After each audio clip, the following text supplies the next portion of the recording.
All right, Luka Modric, the Real Madrid star, is now the Ballon d'Or winner for the 2018 season. He was also a runner-up in the World Cup with Croatia.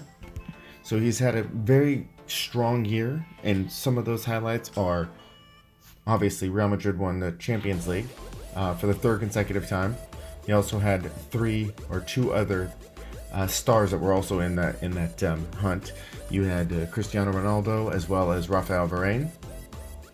But Rafael Varane wasn't voted as high because they say defenders can't win because they're not as impactful, don't score as many goals. But in this Ballon d'Or voting, scoring goals wasn't that important either. But I digress. Luka Modric also was the World Cup runner-up. He won the World Cup Golden Ball, which is a huge accomplishment. Remember, he won the World Cup Golden Ball with 2 goals and 1 assist. He also was the UEFA Player of the Year, an award that he was granted off of this exact same time frame. He was the FIFA Club World Cup winner and the FIFA Club World Cup Golden Ball winner. So he did have quite a few accolades. But let's go through his numbers. Luka Modric for this time period in 2018 played a total of 44 games. In that entire time, he had accomplished 3 goals. He scored 3 goals in this award-winning campaign, as well as 8 assists. As far as Man of the Match awards, he won 2 Man of the Match awards, or 2 Man of the Match accomplishments in La Liga, and he won 1 Man of the Match in the World Cup. Now, is this enough? The question is this enough to grant him the Ballon d'Or? 3 Man of the Matches throughout that season, 3 goals and 8 assists. Now, if you compare that to someone who had relatively the same success, Cristiano Ronaldo, he played a total of 44 matches and scored 45 goals in 44 matches, and he also tallied the same amount of assists as Luka Modric with 8. But they say he's much more instrumental, he must have been more impactful, and the only difference between Luka Modric and Cristiano Ronaldo would be that World Cup run. Also, let's not forget that Mohamed Salah had an amazing season. 51 games, 44 goals in 51 games, 14 assists. But someone who came down in 5th place, Lionel Messi, which completely shocked me that he's been shunned this entire season, with Barcelona winning. They were the La Liga winners, right? Because Real Madrid did not do well in La Liga last year.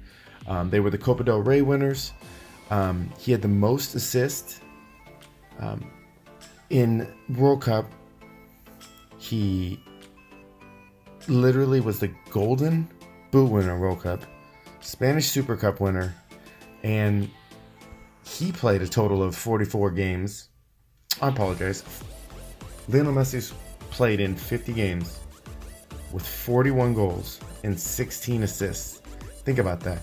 Lionel Messi had twice as many assists as Luka Modric. Matter of fact, he had as many assists combined of Ronaldo and Modric put together. Now, what I feel, if we're going to take out of the equation anything, we're talking about success, we're talking about season. Man of the match are usually good indicators as to who had a good season and who was very impactful for their team.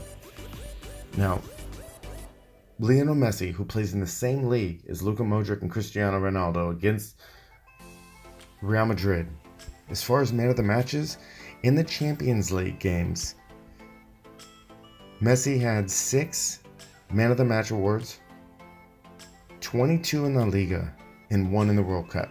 So he had a combined total of 29 man of the matches for the season throughout those 50 games. But he fell 5th on the list. Now, yes, Argentina's a mess. Yes, their World Cup run was not great. But if we're talking about who was the most impactful player, we're talking about who is the best player of the year. I don't see how you would consider him 5th in the world.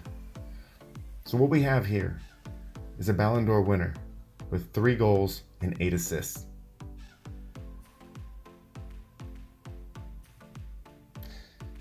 Just think about that for a little bit. Let me know what you think, guys. This just kind of blows me away, because this is if we're talking about goals not mattering and it's about how much you impact the game, you would think someone would have more assists. You would think of someone like Iniesta, Xavi, they would have a Ballon d'Or at some point in time if we're just going by how instrumental and how impactful you were during a game. But now we sit here with a gentleman who did not win the World Cup, but he was in the finals, fallen behind in the rankings to his other co-parts, Ronaldo and Varane, with the same success with Real Madrid, which, mind you, Real Madrid won Champions League, but they were pretty far down as far in their league. They were far down from Barcelona as far as points in the season. But this is where we're at, and I guess this is where we're at.